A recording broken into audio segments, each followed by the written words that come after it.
Now, EB5, the very success of your application depends on whether you can create, or the business in which you invest in, or the regional center you invest in creates those 10 direct or indirect full-time jobs or not. Now, what is a full-time job?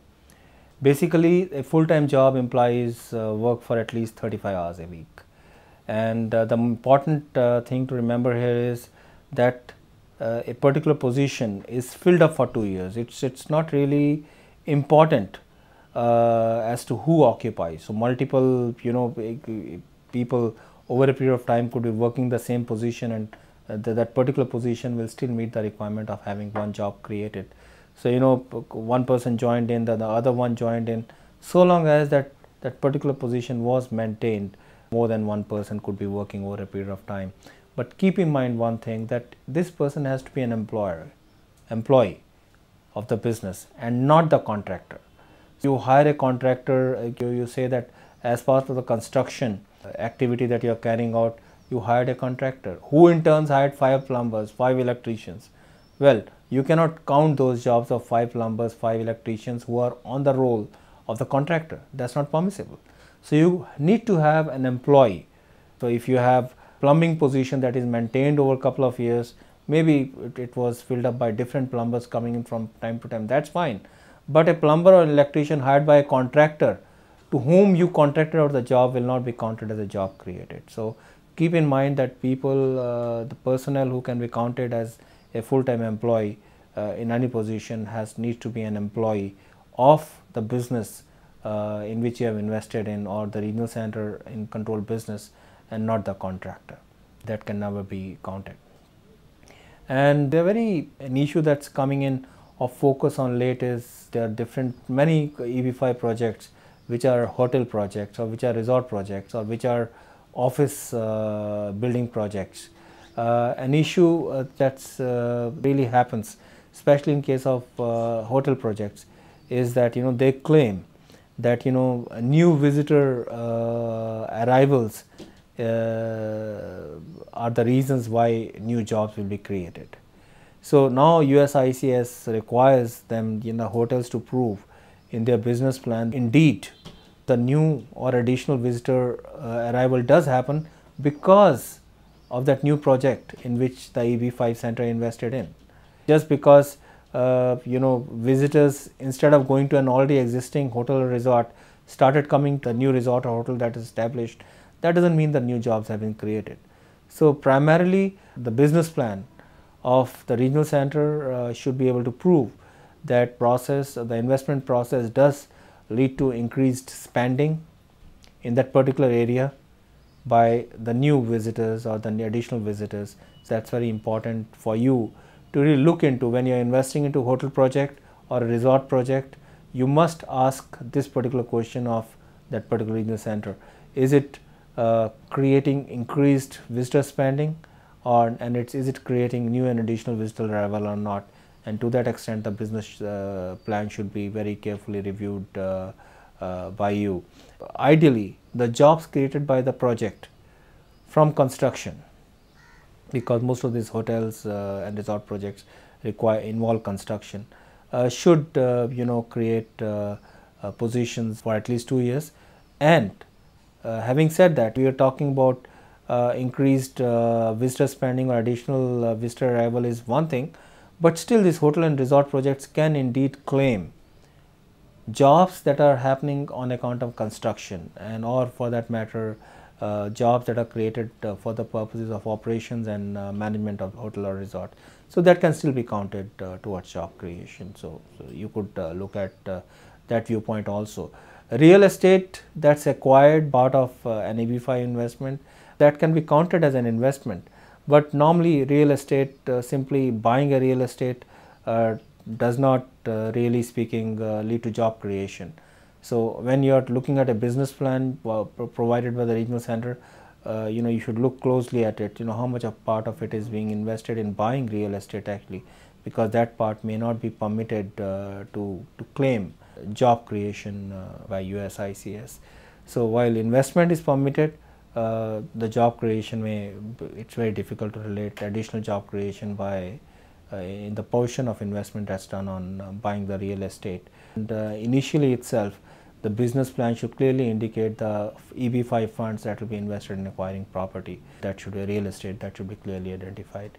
You can always, like I said earlier, do the EB5 investment in partnership with the American citizen or a green card holder. You could even have a minor share and not necessarily majority share, so long as you are meeting the minimum investment requirement. And a huge advantage when you invest in such joint collaboration, businesses of such joint collaborations, is that the jobs that are created by investment that are done by citizens or green card holder or your other collaborators, so those jobs can also be counted towards your share of job creation. So that's a huge advantage you have. An issue that's been under a lot of controversy of late is tenancy occupation. Now, tenancy occupation, basically what happened was that there were many regional center projects which essentially were into office building or shopping malls that were being constructed as part of the regional center initiative or the project. But what in opinion of USICS, what was happening was that, let's say you have an office complex or you have a shopping mall. So in their opinion, what only thing that was happening was that tenants basically in that shopping mall or in that office, so they were shifting from one building to another, or they were shifting from one mall to another, and the employees working in the other mall or in the other office building were shifting to another. So basically the objection of United States Immigration Services was that they are not creating any additional jobs. And to that extent, the business plan, all future business plans must clearly identify how that particular new building being created or being constructed, or the shopping mall being constructed, will lead to additional jobs in that particular area. That's critically important from tenancy controversy point of view. That's very important for you to ask. So if you are investing in an office in a regional center that's claiming that it's investing in an office complex or it's investing in a shopping mall, so you should ask this very key question from tenancy controversy point of view: how exactly is it that particular business model being talked about will create those additional jobs, and how is United States Immigration Services going to be convinced discount? The regional centers are addressing this issue in many ways, and they are right now making projections in a manner to show how a specific space project, office or hotel or shopping mall, will correct the market imperfections in the area and will generate new labor demand and income that will result in prospective number of tenant jobs that will locate in that particular new building or shopping mall.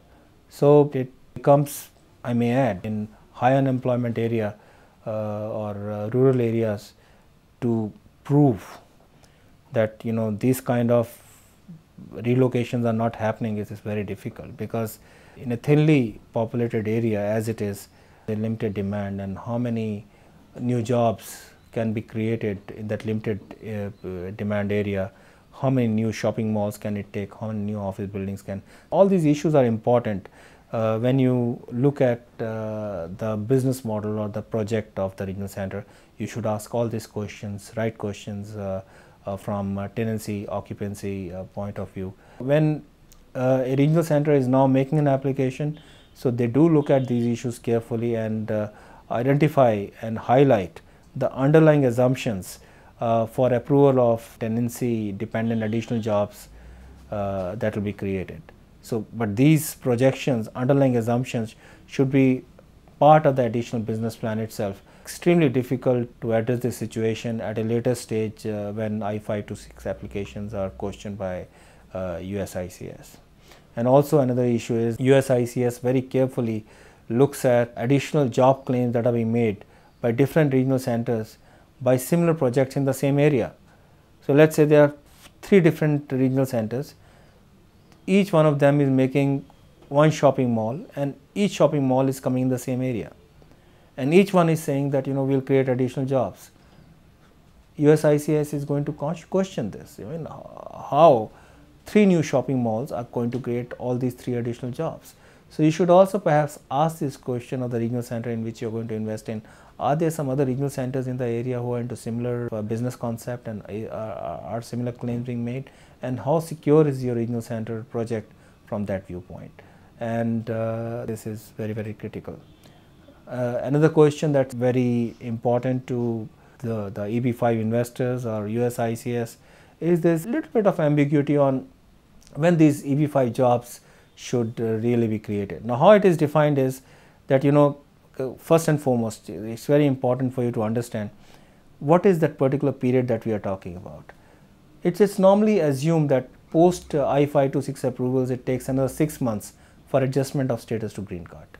So ideally, one is talking about considering that you have 2 years to show that those jobs are created, and 6 months it takes for adjustment of status after I-526 approval.